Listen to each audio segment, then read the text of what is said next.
বলে আল্লাহ আমার কাছে আমার এক চাকর বেটা আছিল, খামলা বেটা আছিল, হে তার পয়সা না নিয়া আমার তাকিয়ে সরি গেল। আমি তার পয়সা দিয়া আমি গরু লইছি অথবা উট লইছি, লইয়া বিরাট এক গোষ্ঠী হয়ে গেছে গি, বহু এক গুট হয়ে গেছেন গি। আল্লাহ হে আরক দিন আইছে তার হক হগুন্নিত। তখন আমি তারে কইছি যে ও সারা উট তোমার। হে আমারে কইছে আপনি আমারে লইয়া বিদ্রুপ করলানি। বলে না, বিদ্রুপ করিয়াল না রে বাবা, আমি তোমার ও টেকা তাই বাড়াইয়া এই বিরাট তোমার লাগি সম্পদ করছি। ও শেষে আমি তারে তার আনামত যে খেদমত করি বাড়াইছি সারা তার হাতও আমি হাওয়ালা করছি। আল্লাহ যদি এই আমলটা তোমার কাছে মঞ্জুর হয় তাহলে আমরা যাওয়ার ব্যবস্থা করি দেও। ও দেখছই আর একটা অংশ সরিয়া গেছে গিয়া। বুঝা গেল বালা আমলে আপনার কোন সময় বড় মুসিবত থাকিও আল্লাহর কাছে দোয়া করলে আল্লাহ উদ্ধার করে দিলাই। 3 নম্বরে যে নাইন কইলে আল্লাহ আমি তো কোনো আমল করছি না, আমি আমার চাচা তো বইনের উপরে বড় আকাঙ্ক্ষিত আসলাম, তাই অবস্থা বড় শোচনীয় আছিল, কিন্তু আমি গুনার প্রস্তাব দেই তাই মানন না, তাই ফরেজগার আসলা। একদিন বাধ্য হইয়া মানতেও হইছে।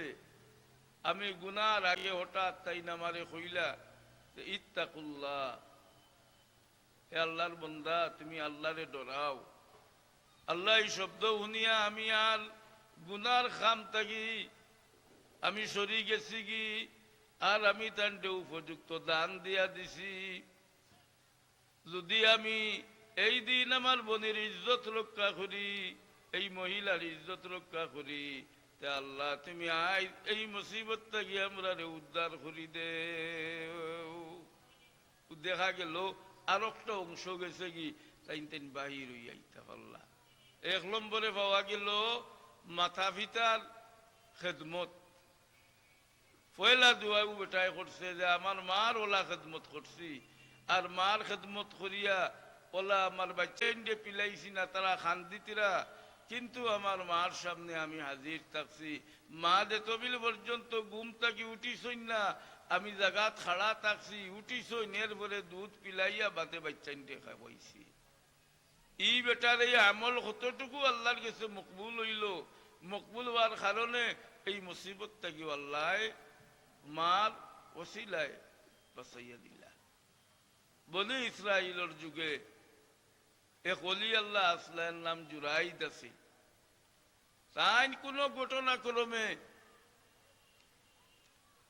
একদিন তার ফুয়ারে ডাক দিলা, তাই না নমাজও আসলা কিতাব লেখছই, আর জবাবটা দিলা না। এই অলি আল্লাহ না দেওয়া এক বধুয়া দিলাইলা। মা বাবার তো সহ্য কোন সময় বৃদ্ধ বয়স সহ্য কম, আর ওটাও ঘটনা কিয়ামত পর্যন্ত উম্মতে মুহাম্মদিয়ে জানতা আল্লাহর মনসা। ইটা ঘটনা দিয়ে আমরা রে আল্লাহ বিরতুল লাগি দিছইন, যে ইটা ঘটনা শুনিয়া আমরার মা বাপরে আমরা খেদমত করি জন্য তো যাইতাম, মা বাপরে বই করতাম যে এরা হইলা আপনার সাধারণ, আপনার নাই অসাধারণ। দোয়া করুন যদি ও আপনার সাগর ভাড়ি দেওয়াই দিলেই বা, আর বদুয়া দিলে সাগরও ডুবি যাইব।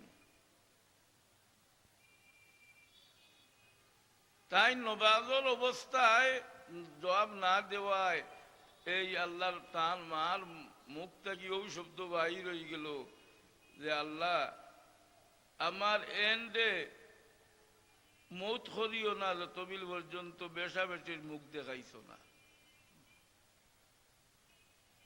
তাই নমাজ বলে কইলা মা গো আমি তো নমাজও আসলাম, বলে আর আমার জমানটাই বার হয়ে গেছে গিয়া।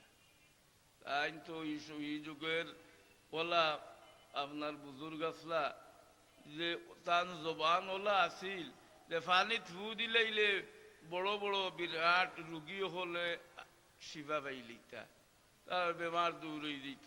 তেল ভরা দিলে বড় বড় বেমার হল একটা আপনার ঔষধের দ্বারাও কোনো সময় সম্ভব হয় না, ওলাও খাওয়া যাইত। ইটা আল্লাহর দেওয়া এক গুণ। কোনো মানুষের জবান পাক হইলে এই ক্ষমতা জমানো দিলেই। ইটা তো আমরা দেশ অলি আল্লাহ হল আসলা এগুলো ফু দিছই লগা লগে আপনার অপারেশন লাগছে না, পেটো ফাক্ত রইছে, পানি খাওয়ায় সারা অপারেশন বার হয়ে গেছে গিয়া।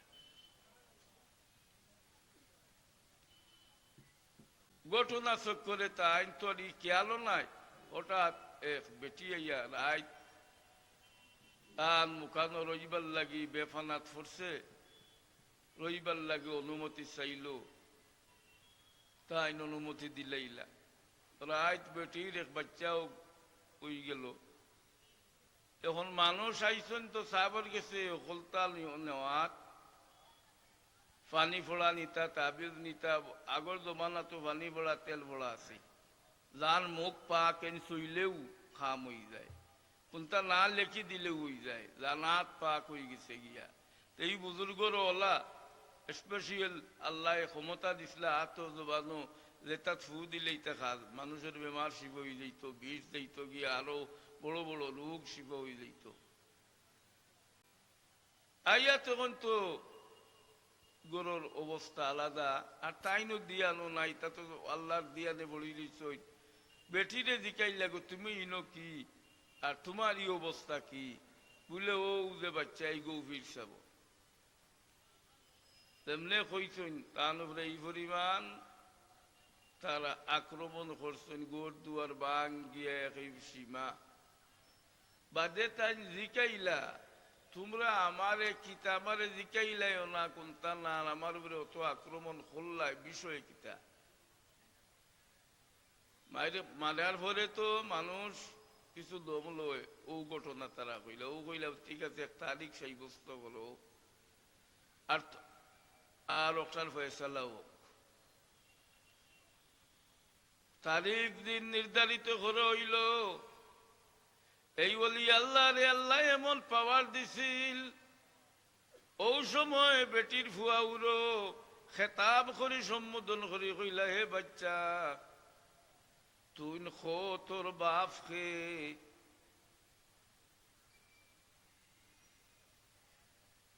ও যেমনে তাইন কুলোর বাচ্চারে সম্বোধন করি কইসন, আল্লাহ বাচ্চার জবান রে খুলি দিলাইলা। এ উঠিয়া কইল, হে উপস্থিত জনসাধারণ, আল্লাহর বন্দা অকল, আমি এই অলি আল্লাহর কোন ছেলে নাই, আমি অমুক রাখালোর ছেলে। এখন তো উপস্থিত বউতে বেয়াদবি করছই, বেয়াদবি করার ফলে এখন কিতা কর্তা কইলা সারা পাবো পড়িয়া সাপ আপনারে সোনাদি গরু বানাইয়া দিমার আপনি আল্লাহ বিল্লাহ করবা বলে, না সোনা দিয়ে আমারে গরু বানাইয়া দিও না, সাধারণ ভাবে আমার জেলা গড় আছে ওলাও দিলাও, যাও তোমরা মাফ করলাম। এখন এই পরীক্ষা তার উপরে আইল খেনে যে বলির যে বলির দোয়ার কারণে তওয়াজ্জুর উপরে জবান খুলি গেল। ই বেটার লোকে বলে হৌ যে মায় জবান তাকে হইলা হঠাৎ বাইর হয়ে গেছিল যে বেশামটির মুখ দেখাইও না, দেখাইয়া মুখ করিও না। ও ওখান মার কথা কবুল হয়ে গেছিল। সম্মানিত উপস্থিতি, এখন দেওয়ার সময় হয়ে গেছে। এইগুলা ঘটনা আমরা স্মরণ রাখলে জীবনের উন্নতি হইব। আর মা বাবার লোকে যারা ফেস্টিন পাইতা নাই আর আসন যারা খেদমত করি লাভবান হোক। সাল্লাল্লাহু আলা সাইয়্যিদিনা ওয়া মাওলানা মুহাম্মদ ওয়া আলা আলিহি ওয়া আসহাবিহি। اللهم آمين يا رب العالمين. ربنا تقبل منا